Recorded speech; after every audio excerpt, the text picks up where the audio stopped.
Module ২ গর্ভকালীন সাধারণ সমস্যা, গর্ভকালীন বিপজ্জনক লক্ষণসমূহ ও করণীয়।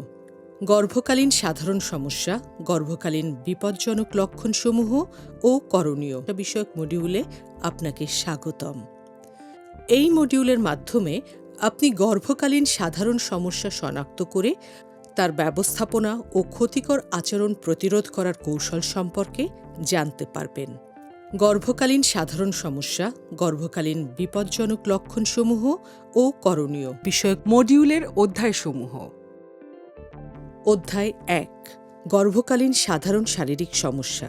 অধ্যায় ২ গর্ভকালীন মানসিক পরিবর্তন। অধ্যায় ৩ গর্ভ ও প্রসবের সময়ে ৫টি বিপদচিহ্ন। অধ্যায় ৪ বিপদচিহ্ন দেখা দিলে করণীয়। অধ্যায় ৫ কোথায় রেফার করবেন।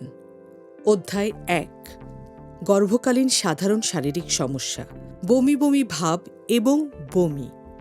প্রায় ৫০% গর্ভবতী মহিলাদের ৪ থেকে ১৪ সপ্তাহের মধ্যে, বিশেষত খুব সকালে বিছানা থেকে ওঠার সময় বমির ভাব বা বমি হতে পারে।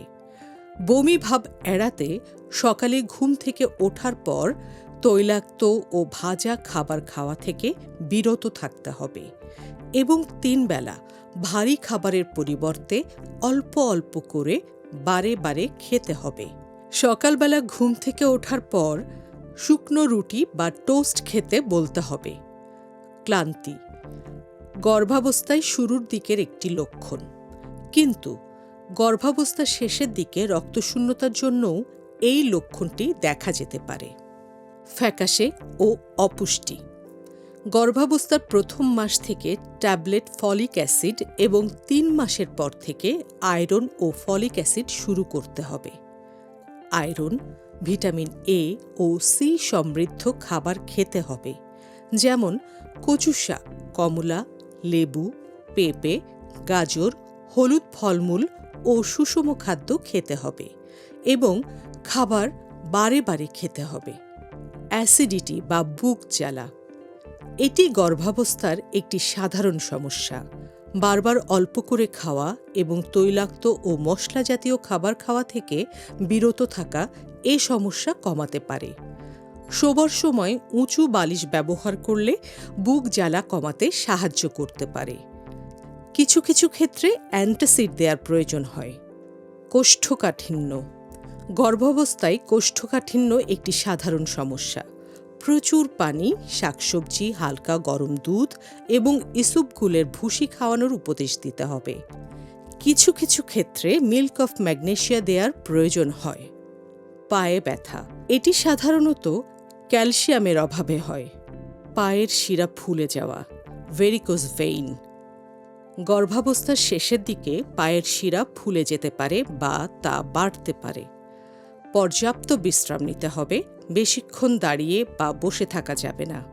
এগুলো সাধারণত প্রসবের পরে আর দেখা যায় না। কোমরে, পিঠের নিচের দিকে ব্যথা সাধারণত গর্ভাবস্থার শেষের দিকে দেখা দিতে পারে। পর্যাপ্ত বিশ্রাম ব্যথা কমাতে সাহায্য করতে পারে। Anal piles, haemorrhoid anal piles বা গর্ভাবস্থায় হেমোরয়েড উদ্বেগজনক জটিলতা, যেমন রক্তক্ষরণ, ব্যথা এবং পায়ুপথ বাইরে বের হয়ে আসতে পারে। প্রচুর পরিমাণে শাকসবজি, পানি, গরম দুধ, ইসবগুলের ভুসি ইত্যাদি খেতে বলতে হবে, যাতে সমস্যা না হয় এবং পায়খানা নরম থাকে। সেজন্য মাঝে মাঝে পায়খানা নরম করার ঔষধ বা ল্যাক্সেটিভ ব্যবহার করা যাবে, তবে কখনোই এনেমা ব্যবহার করা যাবে না। পা ফুলে যাওয়া, পায়ে পানি আসা শরীরের ওজন অস্বাভাবিক বেড়ে গেলে পায়ে পানি আসতে পারে অথবা প্রি এক্লাম্পসিয়ায় পানি আসতে পারে। যদি এটি স্বাভাবিক শরীরের ওজন বেড়ে যাওয়ার কারণে হয়ে থাকে, তবে কোনো চিকিৎসার দরকার নেই। বিশ্রাম এবং পা সামান্য উঁচু রাখলে পানি চলে যায়। মুখ, পেটে কালো বা সাদা দাগ মহিলাকে আশ্বস্ত করতে হবে যে এটা স্বাভাবিক অবস্থা। হালকা পেটে ব্যথা গর্ভের ৬ মাস পর থেকে জরায়ু সংকোচনের ফলে এরূপ ব্যথা অনুভূত হতে পারে। এতে ভয় পাওয়ার কিছু নেই।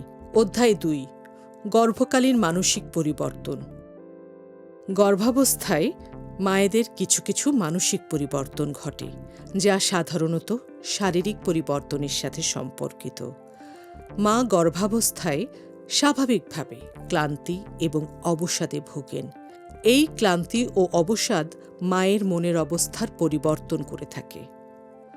গর্ভাবস্থার প্রাথমিক পর্যায়ে মায়েদের মনে অস্থিরতা সৃষ্টি হয়, যা তার পরিবারের কাছে অস্বাভাবিক বলে মনে হতে পারে। গর্ভাবস্থায় কিছু মায়েদের মেজাজ খিটখিটে, কিছু বুঝতে চেষ্টা না করা, হতাশা ভাব ইত্যাদি দেখা যেতে পারে। তাই মা ও পরিবারের সদস্যদের গর্ভবতী মায়ের মানসিক পরিবর্তন সম্পর্কে পরামর্শ দিতে হবে ও সে ব্যাপারে সচেতন করতে হবে। গর্ভবতী মায়ের স্বামী ও পরিবারের সদস্যদের মাকে সময় দেওয়া এবং ধৈর্য দিয়ে তার কথা শোনার পরামর্শ দিতে হবে। অধ্যায় ৩। গর্ভ ও প্রসবের সময়ে ৫টি বিপদচিহ্ন। গর্ভকালীন বিপজ্জনক লক্ষণসমূহ ও করণীয়।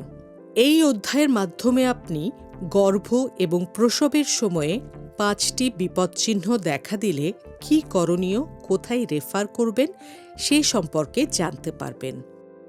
গর্ভ ও প্রসবের সময় ৫টি বিপদচিহ্ন।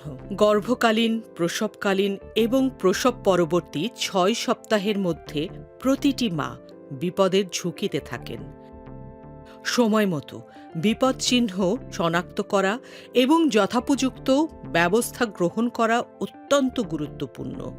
বিপদচিহ্ন চিহ্নিত হলে প্রয়োজনীয় ব্যবস্থা গ্রহণ করার জন্য প্রতিটি মা ও তার পরিবারকে সঠিকভাবে পরামর্শ দিতে হবে।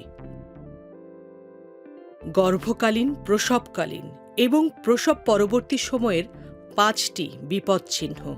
রক্তস্রাব। ব্যথাসহ বা ব্যথা ছাড়া যে কোনো ধরনের প্রসবপূর্ব রক্তস্রাব বা প্রসবের সময় বা প্রসবের পর খুব বেশি রক্তস্রাব, গর্ভফুল না পড়া।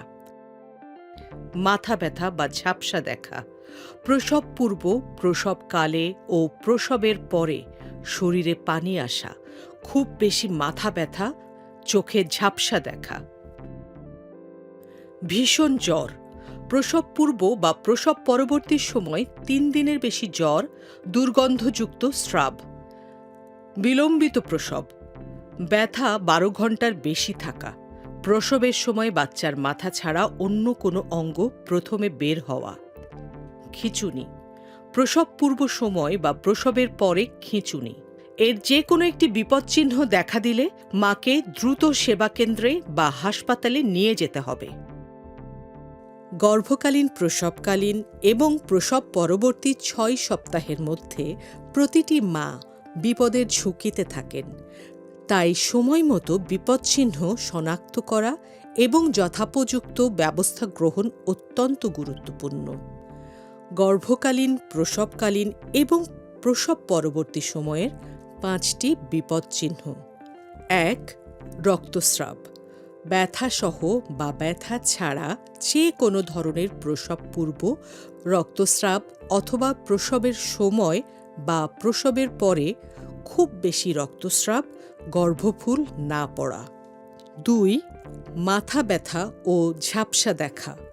প্রসব পূর্ব, প্রসবকালে ও প্রসবের পরে শরীরে পানি আসা, খুব বেশি মাথা ব্যথা, চোখে ঝাপসা দেখা। ৩. ভীষণ জ্বর। প্রসব পূর্ব বা প্রসব পরবর্তী সময় ৩ দিনের বেশি জ্বর, দুর্গন্ধযুক্ত স্রাব। ৪. বিলম্বিত প্রসব। ব্যথা ১২ ঘন্টার বেশি থাকা। প্রসবের সময় বাচ্চার মাথা ছাড়া অন্য কোনো অঙ্গ প্রথমে বের হওয়া। ৫. খিঁচুনি। প্রসব পূর্ব সময় বা প্রসবের পরে খিঁচুনি। অধ্যায় ৪।